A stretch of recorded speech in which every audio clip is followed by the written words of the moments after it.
Romeine 12, daar so vers 1 en vers 2 sê vir ons, ek vermaan julle dan broeders by die ontferminge van God, dat julle julle liggame stel, as 'n lewende, heilige, en aan God 'n welgevallige offer. Dit is julle redelike godsdiens. Nou wat beteken die woord redelike godsdiens? Redelike godsdiens beteken, dis die minste wat jy kan doen. Dit is wat van jou verwag word outomaties. Dis wat God van jou verwag, as jy sê, ek is 'n kind van die Here, wat hy van jou, vir jou sê, dis die minste wat jy kan doen. Dis jou redelike godsdiens. En dan sê ek vermaan julle broeders. Ek vermaan julle. Vermaan beteken, ek spreek jou aan. Ek motiveer jou. Ek moedig jou aan. Ek lê klem hierop. Ek's ernstig met wat ek sê, let op hierna. Ek vermaan julle dan, by die ontferminge van God. Jy sien, as jy kyk na God se ontferming oor my en jou, God se genade oor my en jou, dit wat die Here vir my en vir jou doen, dit wat die Here vir my en vir jou beteken in ons lewe, wat beteken God vir jou? Is hy jou alles? Is hy jou eerste liefde? Is hy jou nommer 1? Dat julle eerstens julle liggame stel as 'n lewende, heilige en aan God 'n welgevallige offer. En hy sê 3 goed, hy sê 'n lewende. As jy jou liggaam stel as 'n lewende offer aan die Here, 'n welgevallige offer aan die Here. My liggaam, wat ek doen elke liewe dag, my hele bestaan, wat ek leef. Want jou en my liggaam, ek en jy, is die tempel van die Heilige Gees. God se Gees woon in ons. En waarmee jy betrokke raak, en wat jy doen en jou doen en late, is wat jy eintlik God saam met jou laat doen. Dink 'n bietjie daaroor. As jy in ongeregtigheid wandel en in sonde wandel en in jou liggaam onteer, as jy verval in hoerery, as jy verval in dronkenskap, as jy verval in die werke van die vlees, oorspel, hoerery, onreinheid, ongebondenheid, afgoderry, towery, vyandskap, twis, jaloesheid, toornigheid, naaiwer, tweedrag, partyskap, afguns, moord, dergelike dinge, onrein dinge, dan sê hy, wat is jy besig met jou liggaam te doen? Jy is nie 'n lewende offer nie. Want jou lewe is nie opgeoffer vir Jesus nie. Die loon van die sonde is die dood. Die loon van die sonde is die dood. Wat is jy besig om met jou liggaam te doen, wanneer jy nie jou liggaam aan God as 'n lewende offer stel nie? Jy sien, Jesus gee lewe. Die Heilige Gees maak lewend. God maak lewend. Maar die werke van die vlees maak dood. Hy sê 'n heilige.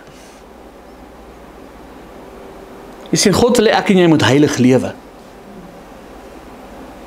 God wil hê ek en jy moenie betrokke raak met dinge wat onheilig is nie. Moenie deel daarmee nie. Moenie 'n deelgenootskap hê met die sonde nie. Hy wil hê ek en jy moet heilig lewe. Hy sê, en aan God 'n welgevallige offer. Jy sien, my en jou lewe is 'n getuigskrif. My en jou lewe en die wandeling wat ons daagliks lewe, is 'n getuigskrif van die Here. Dis 'n offer wat ons bring, en hy sê, dis jou redelike godsdiens. Dis die minste wat jy kan doen. Dit is wat van jou outomaties verwag word, as jy bely met jou mond, dat Jesus Christus die Here is, as jy 'n belydende Christen is, as jy met jou hart glo, dis die minste wat jy kan doen. Laat jou lewe getuig dat God in jou leef. En dan sê hy in vers 2, word nie aan hierdie wêreld gelykvormig nie. Jy sien, want die wêreld hardloop weg van God af. Die wêreld gee vir jou 'n verwronge beeld wie God is.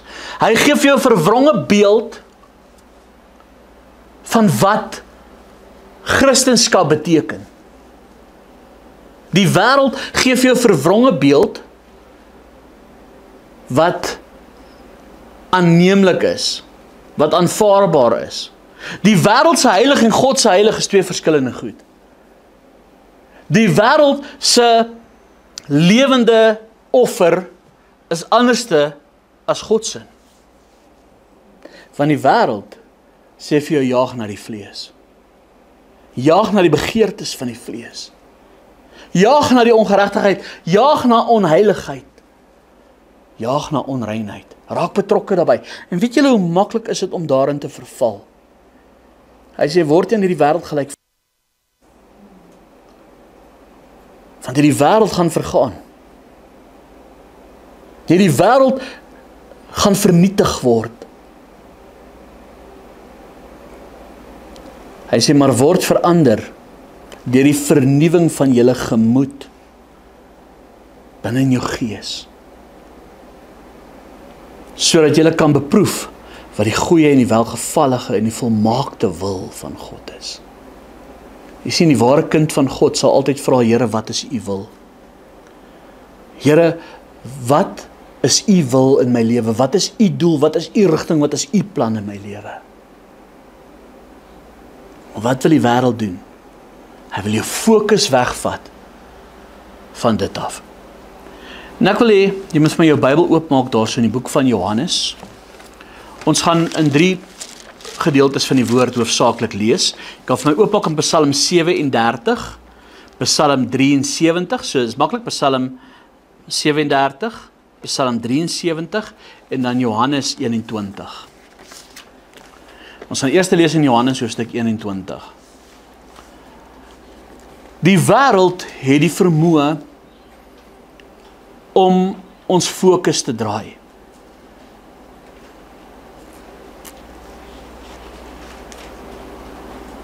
En ek wil vanaand eintlik, as ek die boodskap dalk 'n titel kan gee, ek het nie eintlik 'n titel vir die boodskap nie.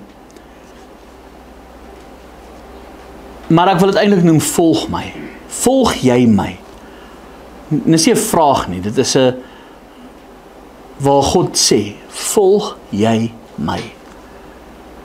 Moenie in hierdie wêreld gelykvormig raak nie. Volg jy my? Sorg dat jy my volg. En hier kry ons die eerste gedeelte in die woord van die Here. En onthou wat ek nou gesê het is, die wêreld wil altyd jou fokus draai van wat God se welgevallige en volmaakte wil is. Hy wil altyd jou fokus sit op iets anderste. En hier in Johannes 21 kry ons die gedeelte waar Jesus vir Petrus herstel, en ons almal ken hierdie gedeelte, welbekende gedeelte in die woord.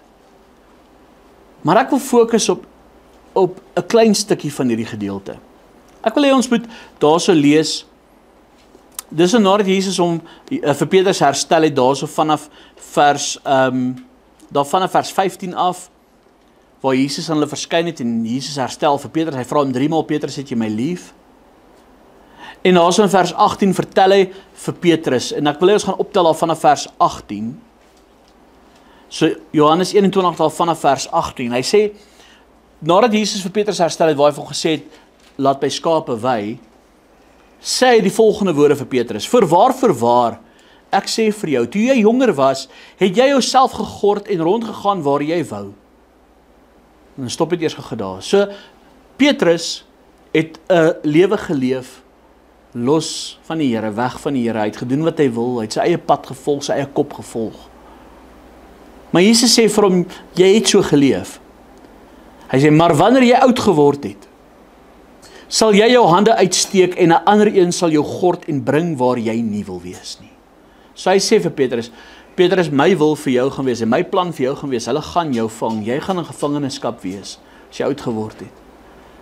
Jy gaan nie 'n lekker tyd hê nie. Jy het vryheid gehad, maar jou vryheid gaan van jou weggeneem word.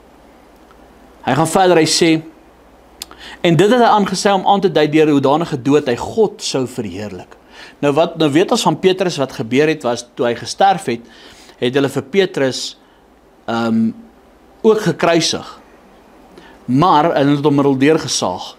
Maar, hy het gesê, voordat hulle hom gekruisig te sê, hy is nie waardig om op dieselfde manier te sterf, soos Jesus nie. Kruisig my onderste bo. En hulle het vir Petrus onderste bo gekruisig, en daarna het hulle hom middeldeur gesaag. Dis nie 'n maklike dood nie. En dan sê hy, en dan kyk wat sê hy, en dit het hy gesê om aan te dui deur hoedanige dood hy God sou verheerlik. En toe hy dit gespreek het, sê hy vir hom, volg my. Wat sê Jesus vir Petrus? Volg my. Wat het Jesus vir hulle gesê toe hy hulle geroep het? Volg my. Toe hy vir Petrus, Johannes hulle geroep het, toe hulle vis gevang het, die eerste keer. Laat julle net te staan. Kom hier, ek sê julle vissers van mense maak. Volg my. Hier sê hy nadat hy vir Petrus herstel het, Petrus, jy gaan nie 'n lekker lewe hê nie. Gaan nie vir jou goed eindig nie. Volg my. En Petrus het Jesus gevolg. Maar nou wil ek klem lê op vers 20. En let nou mooi op wat gebeur. En Petrus het hom omgedraai en die disippels sien volg wie Jesus lief gehad het. Die een wat by die maaltyd op sy bors geval en gesê het, Here, wie is die verraaier? Nou, dit is Johannes. Toe Petrus hom sien, vra hy vir Jesus, Here, maar wat van hom? En Jesus antwoord hom, as ek wil hê dat hy bly totdat ek kom, wat gaan dit jou aan? Volg jy my? En wat gebeur hierso? Petrus word net herstel deur die Here. Nadat hy Jesus verloon het. Hier word Petrus herstel. En hy ontvang 'n roeping in sy lewe. En net toe Jesus het klaar vir hom gesê het, wat sê hy?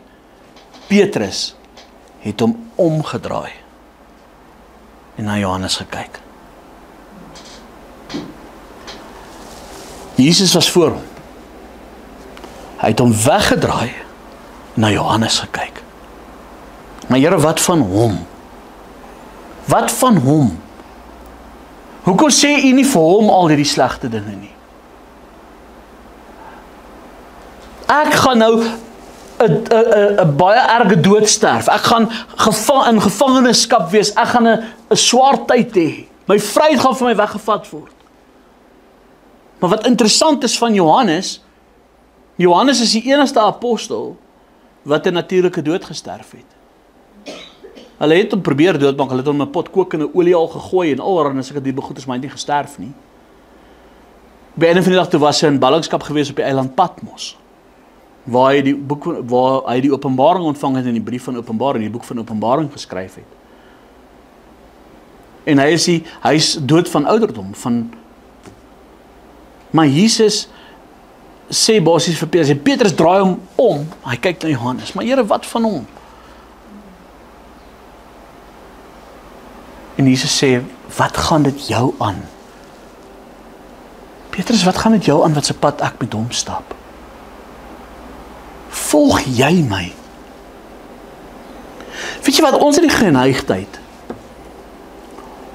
om altyd ons fokus weg te draai van God af en te kyk na ander. Hier Petrus, hy het sy aangesig van Jesus af weggevat, wat voor hom staan, en hy het gedraai en na Johannes gekyk.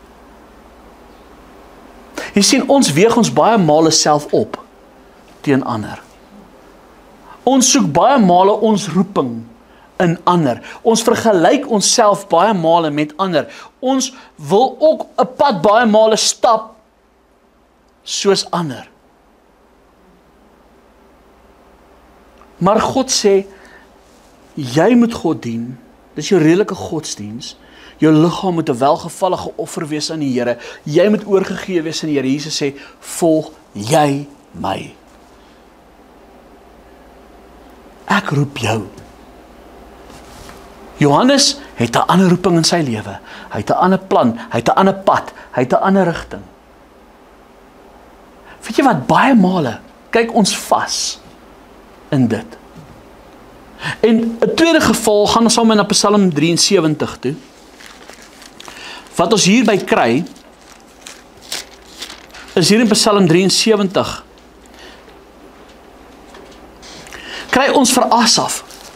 Nou Asaf was die worship leader van Israel, as ek dit so kan sê. Hy het die volk, hy was die aanbiddingsleier van die volk gewees in die tempel. Hy het die volk in aanbidding ingelei in God se teenwoordigheid in. Kan jy vir jouself dink, naas die priester, die hoëpriester, het Asaf die hoogste pos beklee in die tempel. Hy was die aanbiddingsleier, die worship leader, om die volk in God se teenwoordigheid in te lei. Kan jy vir jouself daai verantwoordelikheid indink? Naas die hoëpriester wat eenmaal 'n jaar in God se teenwoordigheid ingegaan het, was Asaf die man wat in aanbidding die volk moes inbring. Hoe naby moes Asaf van die Here geleef het? Hoe naby moes Asaf van God gewees het om dit te kon doen? Wat 'n verhouding moes Asaf met God gehad het? Dink vir jouself met Petrus.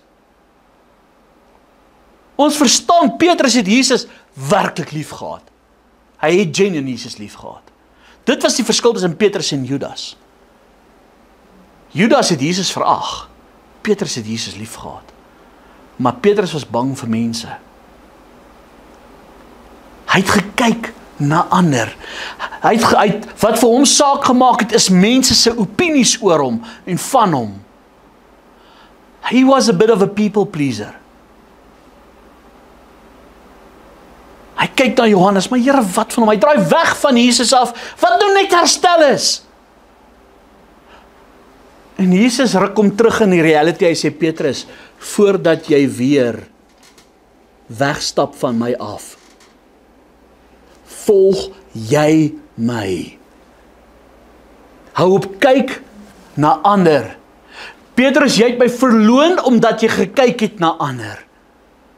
Omdat jy gepla was oor ander se opinie. Ek het 'n roeping in jou lewe. Petrus draai hom weg, net nadat Jesus hom herstel het.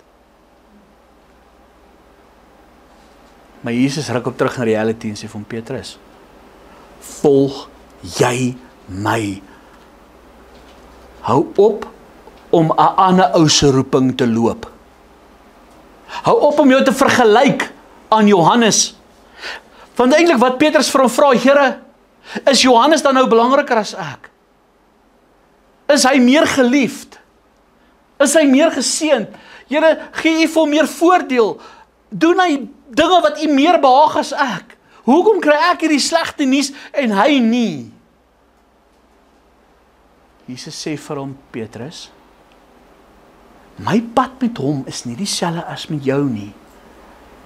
Volg jy my. Vergeet van hom. Ek stap 'n pad met hom. Weet julle wat is interessant van Johannes? Johannes het in die gesprek ingemeng nie.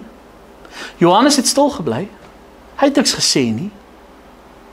Hy was te stil in die agtergrond, maar net sy teenwoordigheid was alreeds vir Petrus basiese bedreiging. 'n Kompetisie. Hy was vir hom 'n bedreiging. Van Petrus het dit gesien as 'n kompetisie, baie as ek dit so wil noem. Maar Here, hoekom doen jy dit nie met hom nie? Jy sien, want Petrus was gewoond gewees om te volg, van die begin af. Hy het gevolg, hy het nie geweet hoe om self alleen daai pad te stap nie. He was always part of the group. Hier kom Jesus en hy sê vir hom, Petrus, ek haal jou uit die groep uit. Ek roep jou as individueel. En net so roep God elkeen van ons as 'n individueel en hy sê vir jou, volg jy my. Hou op kyk na hoe Pietie of Sunny of Kosie die Here dien. Hou op kyk hoe Pietie of Sunny en Kosie geseën word, of wat die Here vir hulle doen en dalk nie vir jou doen nie. Hou jou fokus op Jesus, op jou roeping, waarvoor God jou geroep het. Gee aan God jou liggaam, jou lewe, as 'n welgevallige offer. 'n lewende, heilige offer. Dis jou redelike godsdiens. Volg jy hom. Doen wat hy jou voorgeroep het. Weet jy, ons vergelyk onsself te veel met ander. Ons probeer altyd die Here dien op ander se manier. Terwyl God vir jou sê, volg jy my. Ek stap met jou 'n pad. En hier kry ons vir Asaf. Asaf, die worship leader. Ek meen 'n man wat, hy moes 'n pad met God gestap het, nie waar nie? Nie waar nie? Ek meen, hy moet die volk in God se teenwoordigheid inlei in aanbidding. Kan jy vir jouself dink, hy's 'n aanbiddingsleier. Kan jy vir jouself dink wat se aanbiddingslewe het hierdie man gehad? Kan jy vir jouself dit indink? Hy het die volk in God se teenwoordigheid ingelei, waar God self gemanifesteer en verskyn het. Wow. Ek gaan vir jou sê, ek dink elke kind van God sou begeer het, net om God se teenwoordigheid te kon wees. Wat se verantwoordelikheid, wat se amp is dit nie net om die volk in aanbidding te lei nie. As julle verstaan wie Asa was, hy het 'n hoë roeping gehad. Kyk aan Psalm 73. Hy sê, waarlik, God is goed vir Israel, vir die wat rein van hart is. Stop dit gou daar, hoor jy? God is goed vir Israel, vir die wat rein van hart is. God soek 'n opregte hart. Hy sê, maar wat my aangaan, dis die worship leader wat so praat. My voete het amper gestruikel. My voetstappe het byna uitgegly. Wat sê, ek het amper geval. Ek het amper tot 'n val gekom. Hoekom? Want ek was afgunstig op die onsinniges toe ek die voorspoed van die goddelose mense sien. Stop dit gou eers daar. Hy was jaloers gewees toe hy sy fokus van God afvat, van sy roeping afvat, en hy kyk na die goddelose, hy kyk na hulle wie God nie eens dien nie, en hy sien hulle voorspoed, hy sien hoe God hulle seën, van weet jy wat, God seën die goddelose en die wat in geregtigheid wandel. God laat dit reën oor heiliges en onheiliges.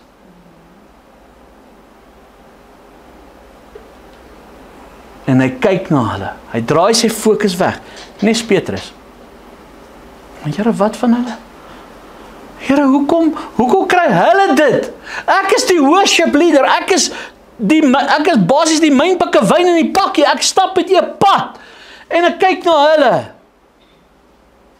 Kyk hulle voorspoed, maar kyk my ellende. Kyk hoe moet ek suffer, kyk hoe moet ek swaar kry, kyk wat se siektes moet ek beleef, kyk wat se stryd moet ek beleef, kyk wat se swaar dinge moet ek deurgaan, kyk hoe moeilik val is my lewe, kyk hoe val my lewe partykeer uit mekaar uit, kyk die stryd wat ek moet face, kyk Here, kyk partykeer hierdie aanslae wat ek kry. Ek kry dit nie maklik nie. En dan kyk hierdie goddeloses, hulle dien u nie eers nie. Kyk hulle voorspoed. Kyk hoe goed dit met hulle gaan. Dit is onregverdig, Here. Klink dit soos Petrus se woorde? Klink dit soos Petrus se woorde? Here, maar wat van hom? En Jesus sê, vertraag dit jou. Volg jy my. Hy gaan verder, hy sê, vers 4, want daar is geen kwellinge by hulle nie. Gesond en vet is hulle liggaam, en die moeite van sterwelinge is hulle nie, en saam met ander mense word hulle nie geplaag nie. Daarom is die trots in hulle soos 'n halsieraad, die geweld bedek hulle soos 'n gewaad. Hulle oop pyl uit van die vet en die inbeeldinge van die hart loop oor. Hulle spot en spreek in boosheid, verdrukking. Hulle spreek uit die hoogte, hulle stel hulle mond teen die hemel en hulle tong wandel op die aarde. Daarom draai hulle mense hul hierheen en waters in volheid word deur hulle geslurp. En hulle sê, hoe sou God dit weet en sou daar kennis met die Allerhoogste wees? Ek meen, hulle tart selfs die Here. Hy sê, kyk, so is die goddelose mense en altyd onbesorgd, vermeerder hulle die rykdom. Here, dit gaan net voorspoedig met hulle, dit gaan net goed, dit is vir my so onregverdig, Here. Hy sê, waarlik te vergeefs. Kyk wat sê hy nou vers 13, dis hoekom sy voete amper geval het. Nou dink hy by homself, waarlik te vergeefs het ek my hart rein gehou en my hande in onskuld gewas. Ek weet, kyk hier is die worship leader van Israel wat so praat. Hy sê, Here, verniet het ek U gedien. Waarlik te vergeefs het ek my hart rein gehou en my hande in onskuld gewas. Kan ek vir jou eerlikwaar sê, baie mense het al op 'n punt gekom en gesê, Here, hoekom gaan dit met my so? Is U dan nie lief vir my nie? Gee jy dan nie om vir my nie? Wat maak hulle beter as ek, Here? Klink dit vir jou soos Petrus? Here, wat van Johannes? Wat maak hom so special? Hoekom kry hy nie al die ongeluk nie? Hoekom kry hy nie ook dat hy ook 'n moeilike pad gaan stap en in 'n stadige marteldood gaan sterf nie?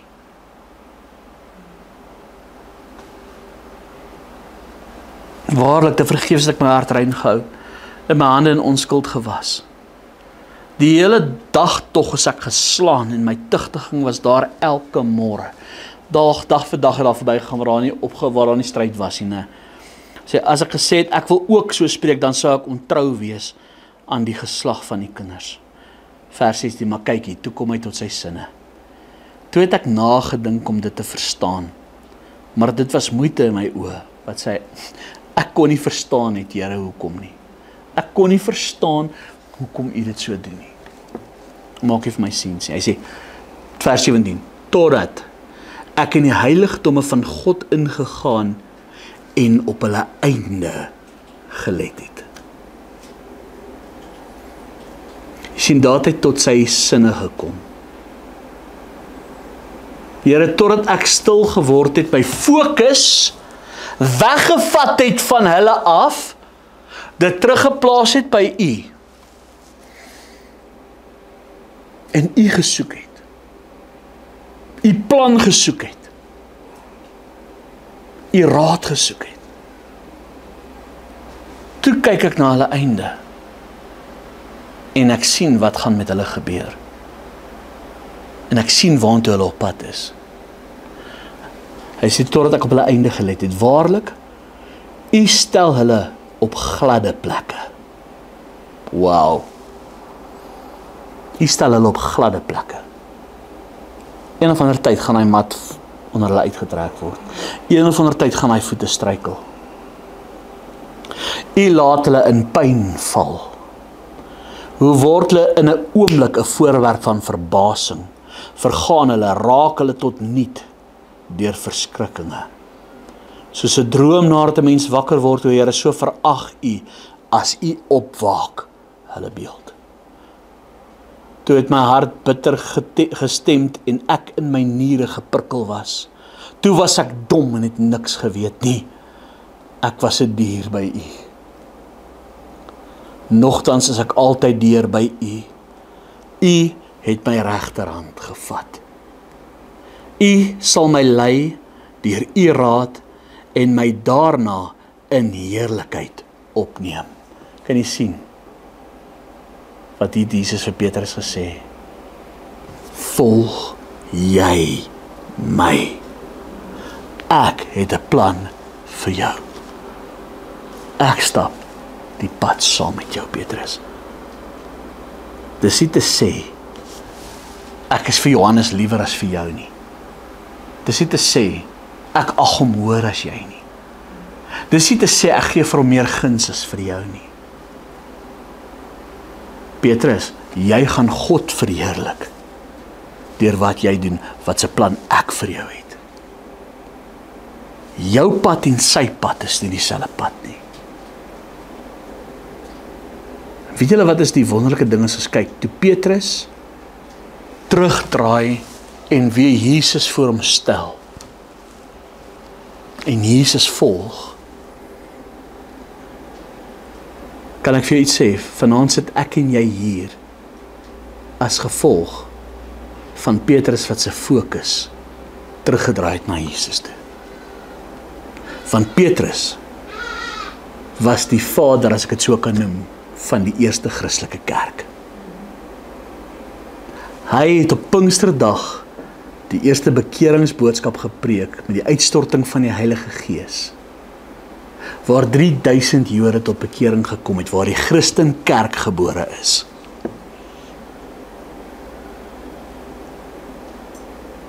Petrus het aan die heidene heel eerste die evangelie verkondig, Kornelius, wat die Heilige Gees ontvang het.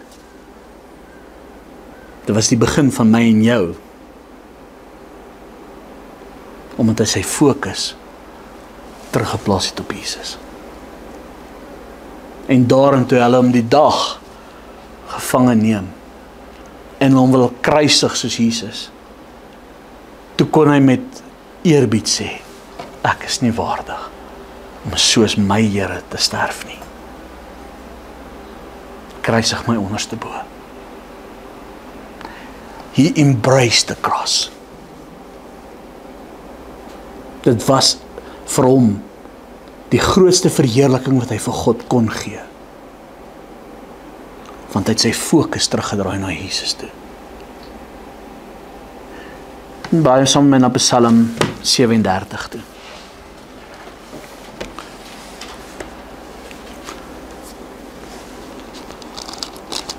Hier skryf Dawid,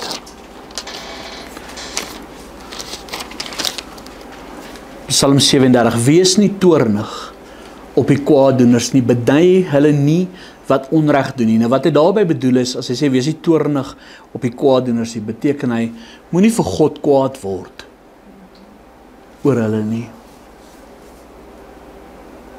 Presies wat hy gesê het in Psalm 73, presies wat Asaf gesê het, tot hy op hulle einde gelet het.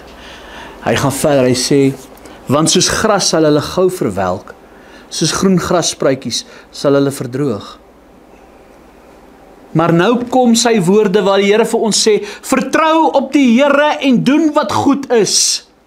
Wat sê hy vir jou? Petrus, volg jy my. Vertrou op die Here. Vertrou God. Vertrou sy roeping in jou lewe. Vertrou dit wat hy jou voorgeroep het. Die pad wat jy moet stap. Jou pad is nie my pad nie, my pad is nie jou pad nie. Hou op om jou te wil vergelyk met ander Christene.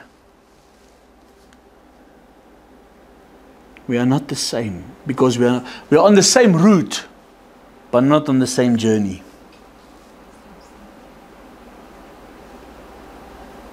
God se plan vir jou lewe is uniek vir jou. Hy het jou geroep vir 'n spesifieke doel, vir 'n spesifieke tyd. Jy leef vir 'n tyd soos nou. Hy het jou geroep vir 'n tyd soos nou. Hy het jou geplant waar jy is vir 'n tyd soos nou. Jy mag dalk voel jy's op 'n plek in jou lewe waar jy nie wil wees nie. Net soos Petrus. Petrus, wanneer jy oud geword het, sal hulle jou gord en hulle sal jou bring waar jy nie wil wees nie. maar daardeur sal jy God verheerlik. Daar waar God jou geplaas het, dis waar hy jou nodig het. Dis nie altyd lekker nie. As ek kyk na ander, wat op 'n beter plek is, wat meer bevoordeeld is, wat dit makliker het. Here, maar ek kan nie verstaan nie, waarom gaan ek deur hierdie stryd? Waarom gaan ek deur hierdie siekte? Waarom is ek op die plek waar ek is? Waarom is ek in die dorp waar ek is? Waarom is ek in die werk waar ek is? Waarom is ek tussen mense waar ek is? Jy is daar vir 'n doel en vir 'n rede. Jy moet soos Petrus terugdraai, weg van Johannes af en weer Christus voor jou stel.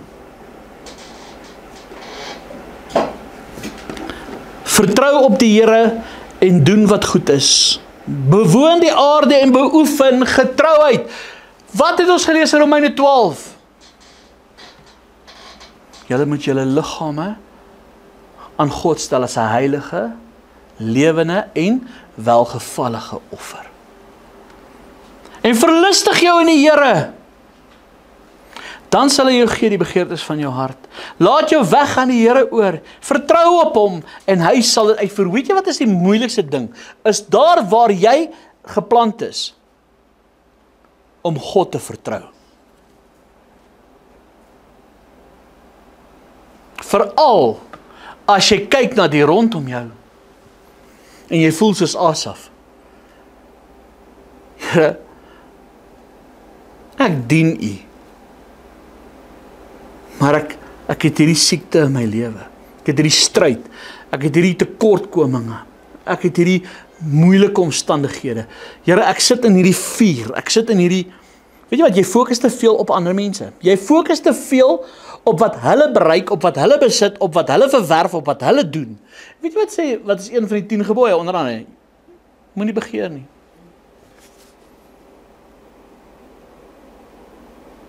Volg jy my. Weet jy, ons meet onsself op teen ander.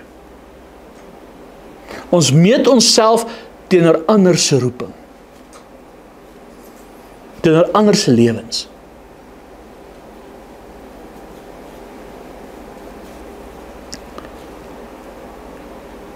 Jou sukses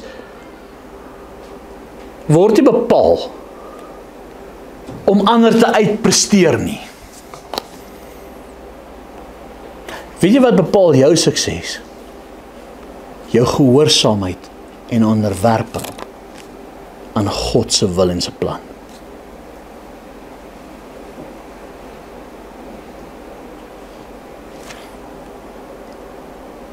Kyk wat sê vers 7.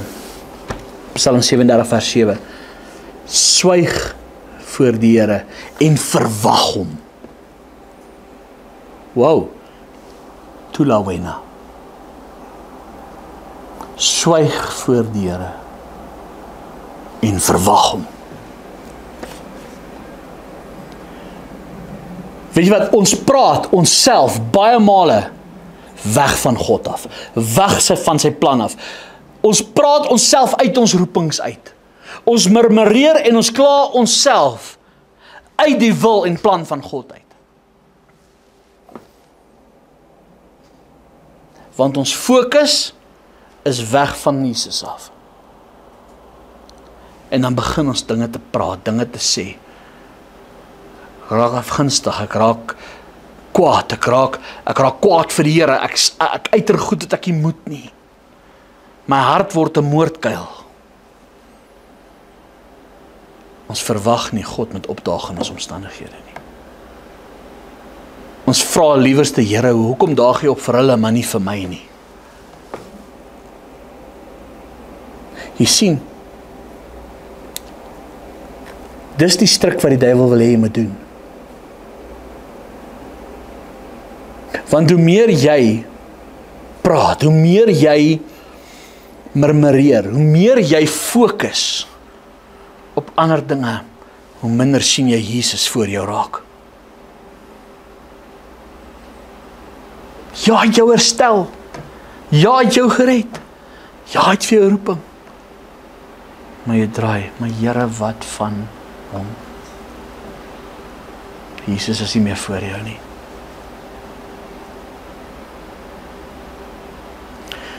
Dis hoekom hy sê, swyg voor die Here.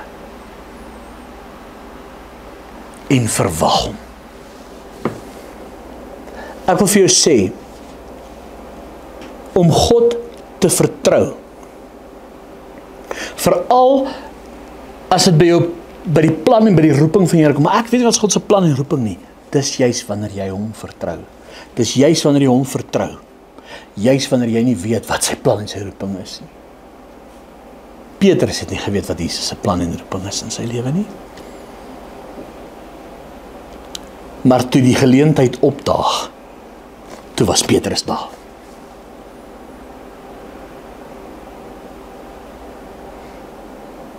Ek sien, en dis wat God van jou ook verwag. Vertrou hom, juis wanneer dit lyk asof dit nie so lekker is nie. Juis wanneer die stryd so in sy moeilikste is. Juis wanneer die wat dit die minste verdien, geseënd word en voorspoedig is. En nie ly aan allerlei siektes en kwale en pyne en skete en armoede en hongersnode en stryd en bakleierery en afguns en terwyl hulle floreer en jy moet kropeer. Dis juis wanneer jy God moet vertrou. Ek gaan nie kyk na Johannes nie. Ek gaan nie kyk na die goddeloses nie. Jy sien, Johannes was 'n mede-Christen, 'n mede-gelowige en die goddelose. Dis waar ek en jy as kind van die Here baie male ons fokus verloor. Here, maar hoekom seën nie? Hulle dien die Here net soos ek. Here, ek doen so baie vir die Here. Hoekom seën nie hulle, maar nie vir my nie? Swyg voor die Here en verwag hom. Wees nie toornig op hom wat voorspoedig in sy weg is nie.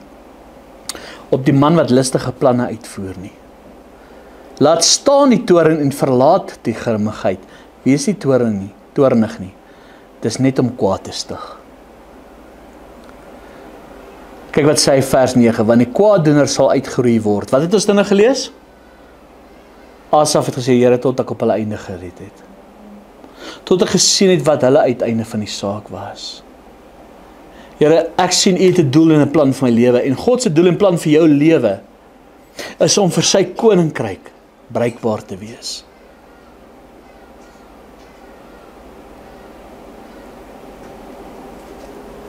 Want die kwaaddoener sal uitgeroei word, maar die wat die Here verwag, hulle sal die aarde besit. Weet jy wat is die awesome ding?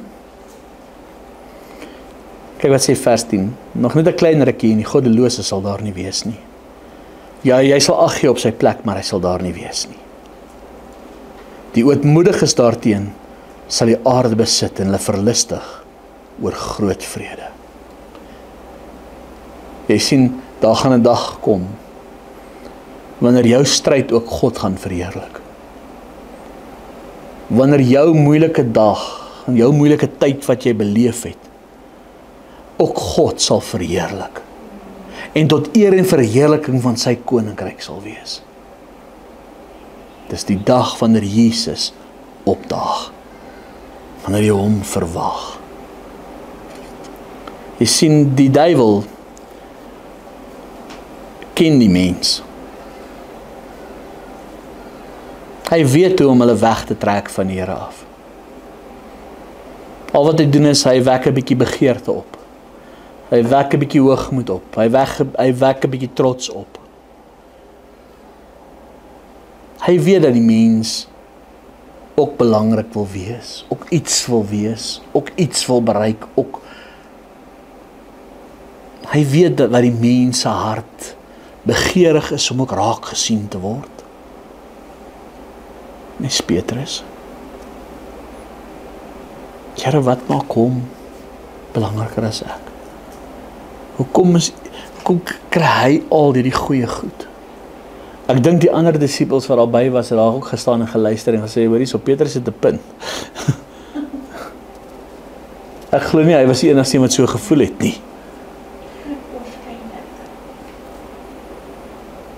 Ek dink hy het maar namens hulle almal gepraat. Johannes het daar stil gestaan, ek beter net shut up, want hier kom moeilikheid. Jy sien, dis baie keer hy stil, intimiderende persoon. Hy stil Johannes. Maar Here, ek kan nie verstaan nie.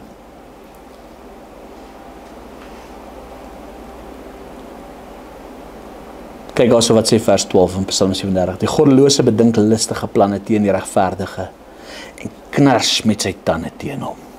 Jy sien, die goddelose wil jou verwoes, wil jou vernietig.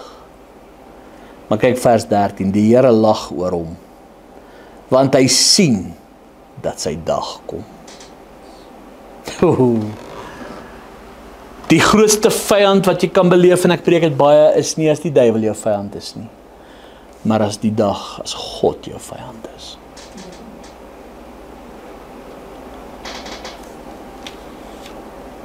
En dan sê hy daar so in vers 15, hulle swaard sal in hulle hart gaan en hulle bo sal verbreek word.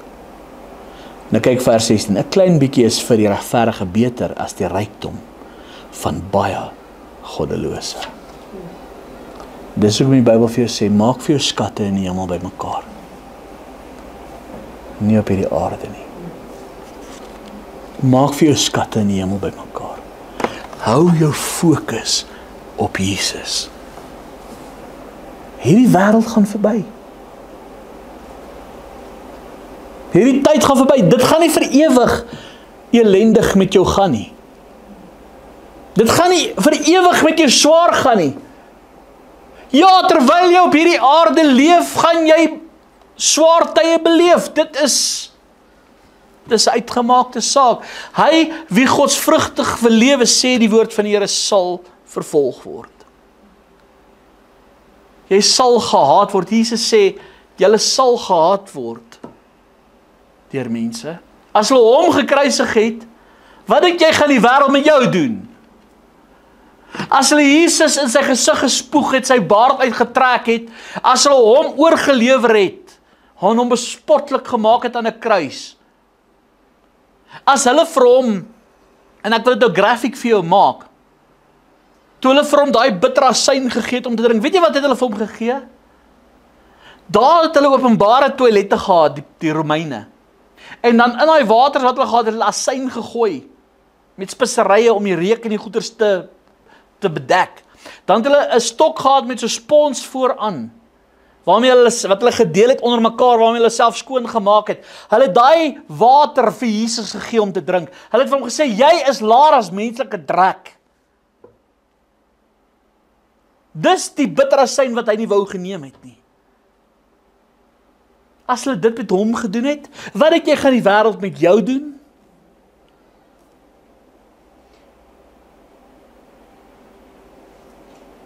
Ek wil vir jou sê, dit was nie vir Petrus 'n baie maklike boodskap om te gehoor het. Petrus, jou vryheid gaan van jou weggeneem word. Hulle gaan jou in boeye vat. Jy gaan 'n marteldood sterf. Maar jy gaan God daardeur verheerlik. Here, hoe gaan ek God daardeur verheerlik? Op daai oomblik het dit nie sens gemaak nie. Hy kyk na Johannes, maar Here, wat van hom? Dit het nie sens gemaak nie. Dit het so onregverdig gelyk. Dit het so gelyk, Here, is dit nou my straf wat ek te kry omdat ek U verloon het? Ek dink dis wat deur sy kop moes gegaan het. Wat het ek gedoen om dit te verdien? Ek weet wat ek gedoen het teenoor U, Here, maar wraggies, dit was op daai oomblik het dit nie vir hom sens gemaak nie. Maar die dag toe daai dag aanbreek, toe sy oë gefestig was op Jesus, en hy die pad gestap het in die roeping waarmee God hom geroep het, het hy daai kruis geembrace. Was dit vir hom 'n eer en 'n voorreg om vir Jesus te sterf. Dit wat hy daar gesê het van Johannes het op daai stadium nie meer saak gemaak nie. Want God was verheerlik in sy roeping. Vandag kan ek en jy sê, sit ons hier as gevolg van dit. Jy weet nooit wat God se plan is in jou lewe nie. Jy sien nie die toekoms wat God nou met jou wil regkry nie. Vir jou lyk dit ook nou soos Petrus, jy sit in hierdie stryd, jy sit in hierdie ding. Maar jare van nou af, jy weet nie wat het God beplan daardeur nie. Jy weet nie, net daai stappie van gehoorsaamheid waar jy fokus op Jesus is, en daai stappie van gehoorsaamheid, dit wat jy doen wat God voorgeroep het, kan kyk, dit is nou 2000 jaar terug, en ons kan vandag nog die effek daarvan beleef. Ken nie van 'n ripple effek? Jy gooi 'n klippie hierdie kant van die dam in. Hy maak klein riffeltjies hierdie kant. Maar as jy aan die ander kant van die dam kom, dan is dit sulke golwe. Van daai ripple effek het al groter en groter en groter en groter en groter geword. Volg jy my. En ek wil vanaand vir jou sê, hou op kyk na die goddelose, na hulle voorspoed. Hou op kyk na hoe ander geseën word, en hoe ander voorspoed beleef, en hoe ander dit in lekker en gemaklik en gerieflik in die lewe het. Hou op murmureer oor die stryd in jou lewe. Hou op kla oor die plek waar jy jouself nou bevind. Draai jou fokus weg van Johannes af, terug na Jesus toe. En vra Here, wat is u plan en doel? Wat wil u hê moet ek doen? Here, ek is gewillig om hierdie pad te stap, die oog gefestig op Jesus. En nou wil ek afsluit met Hebreërs hoofstuk 12.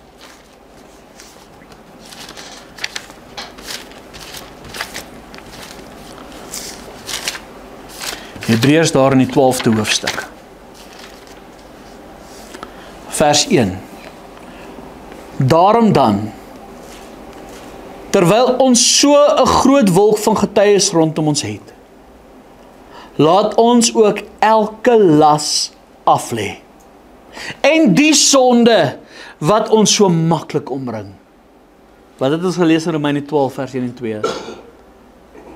Ek vermaan julle broeders, om julle liggame te stel as 'n heilige, lewende en aan God 'n welgevallige offer. Dit is julle redelike godsdiens. Wil jy God se roeping in jou lewe begin beleef? Leef jou redelike godsdiens.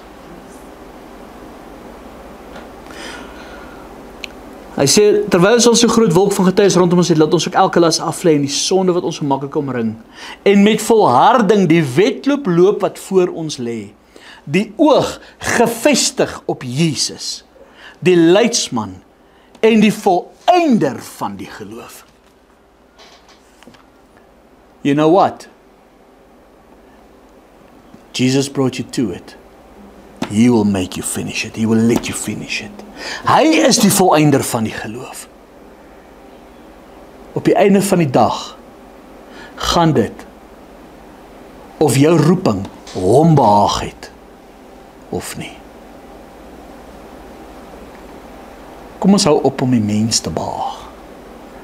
Kom ons hou op ons wedloop hardloop om die mens tevrede te stel. Om die mens te behaag, om die wêreld te behaag. Kom ons leef ons lewe en ons hardloop ons wedloop om Jesus te behaag.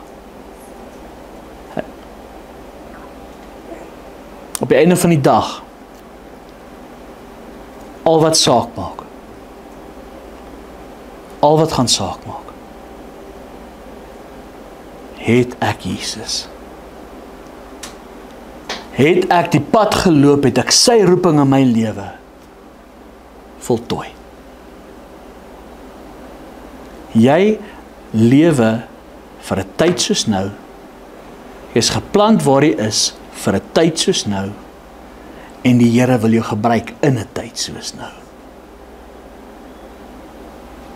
Moenie fokus verloor nie. Moenie soos Asaf word en kyk en sê my voete het amper gegly nie. Baie mense se voete gly. Baie mense val. Hulle stap weg van die Here af. Ek gaan vir jou sê, in jou swakheid sal God se krag volbring word. If He brought you to it, He will take you through it.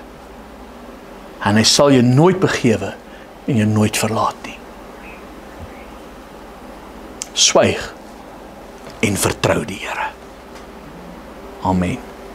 Sluit af. Vader, baie dankie vanaand vir hierdie woord. Heilige Gees, ek wil bid dat U vanaand hierdie woord in ons harte sal seën, dat U hierdie woord in ons harte sal lewend maak. Heilige Gees, ek wil bid dat hierdie woord mense sal bemoedig, Here, mense sal versterk en mense hoop sal gee. En Here, ek wil bid dat ons die fokus sal hou, die oog gefestig op Jesus, nie op die wêreld nie, nie op die wêreldse dinge nie, nie op die goddelose nie, nie op die Johannese van hierdie wêreld nie, nie op medegelowiges nie. Maar Here, dat elkeen van ons sal besef, elkeen van ons het 'n roeping. Here, en ons hierdie pad sal hardloop, hierdie wedloop sal loop, die oog gefestig op U. Soos wat U vir Petrus gesê het, volg jy my. Wil ek vanaand bid, Here, dat ons sal sê, Here Jesus, ons kies om U te volg. Heilige Gees, sal U die woorde in ons hart seën, sal U dit lewend maak, en Here, sal U ons ook die krag gee, dat ons sal vashou, Here. Want ons weet, Here, in ons swakheid sal U krag volbring word, en U is die volëinder van die geloof. Ons loof en ons eer U vir hierdie woord. Seën dit in ons harte in Jesus naam. Amen.